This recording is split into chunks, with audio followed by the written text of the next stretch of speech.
My mother told me recently she's only been drunk one time in her entire life. She said she never got drunk again because when she was drunk, she thought she was a tree. I was like, you know, Mom, when you drink, you don't have to also do acid. It's a weird... You can pick. When I was like 14 or 15, my mother was driving me to a hockey game, and then she spontaneously just changed direction, and instead she took me to see my grandfather. And we got in this huge fight because I didn't want to miss or be late for my game. Eventually we went in, had a quick visit with my grandfather, got back in the car, and my mother said, Adam, did you say goodbye to your grandfather? And I said, yes, even though I hadn't. And she knew. We got another big fight. Finally, I just gave up. I went back in. I said goodbye to my grandfather. I told him I loved him. I got back in the car. I was very late for the game, missed most of it, and I was angry for the rest of the night. And then later that night, my grandfather died. Yeah. And after that, my mother owned me. Right? Because she never said it directly, but I knew if I didn't do everything I was told, she might kill again.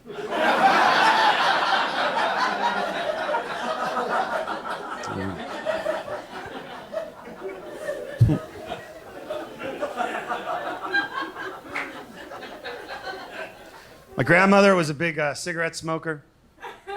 Her whole adult life, she smoked like over a pack a day, her whole adult life. And then she died at home on her 94th birthday. So she had a nice long life. But like, what killed her, right? Was it the cigarettes? Was it the heart attack? Was it when everyone yelled, surprise?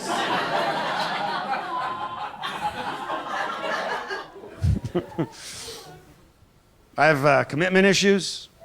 Some people have commitment issues because of their parents' divorce. I have them because of my parents' marriage.